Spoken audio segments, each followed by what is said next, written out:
Septembre, les Vierges. 23 août, 22 septembre, les Vierges. Ah, ces êtres si discrets, si observateurs, qui voient tout, entendent tout, mais ne disent presque rien. Ils n'aiment pas les drames, ils préfèrent les gestes simples, les preuves tranquilles, les mots qui viennent du cœur plutôt que du spectacle. Ce sont des âmes ordonnées dans un monde chaotique, et parfois c'est ce qui les isole. On dit souvent que les Vierges s'entendent bien avec les Taureaux et les Capricornes parce qu'ils partagent le sens du réel, le besoin d'un amour solide, stable, concret. Mais avec les Gémeaux, les Sagittaires ou les Poissons, ça devient plus difficile, trop d'émotions, trop d'imprévisibilité. Et pourtant, quand une Vierge tombe amoureuse, elle le fait pour vrai, sans demi-mesure, mais sans démonstration. J'ai connu une femme vierge, Amélie. C'était le genre de femme qu'on ne remarque pas tout de suite, mais qu'on n'oublie jamais. Elle était posée, à l'écoute, attentionnée. Elle aimait un homme lion, fort, ambitieux, passionné.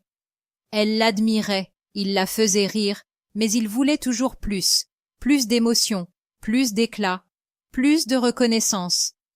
Elle aimait dans le calme, un repas préparé, un mot doux sur un coin de table, des gestes discrets, mais constants. Et lui, il a pris ce calme pour de la froideur. Il est parti. Plus tard, il a compris qu'il avait perdu la seule femme qu'il aimait sans le juger. Les Vierges, ce sont des cœurs qui aiment en silence. Elles observent avant d'agir. Elles pardonnent souvent, mais elles n'oublient jamais.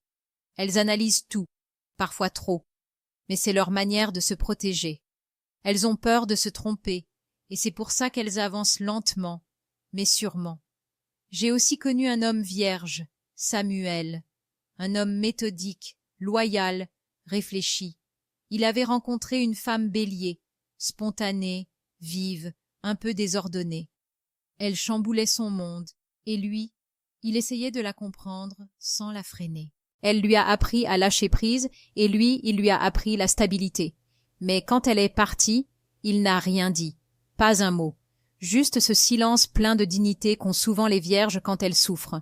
Tu vois, les vierges ne cherchent pas un amour parfait, elles cherchent un amour sincère, quelqu'un avec qui elles peuvent être elles-mêmes, sans devoir expliquer chaque geste.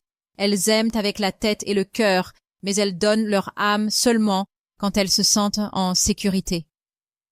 Moi, je crois que les vierges sont les architectes de l'amour. Elles construisent, pierre par pierre, elles réparent, elles consolident, et même quand tout s'effondre, elles restent là, silencieuses, prêtes à recommencer. Si tu veux aimer une vierge, sois patient, ne cherche pas à la changer, parce que sous son calme apparent, il y a une tendresse infinie et un besoin profond d'être comprise. Et quand elle t'aime pour vrai, tu le sens dans les petites choses, dans la façon dont elle te regarde, dont elle se souvient de tes habitudes, dont elle prend soin de toi sans rien dire.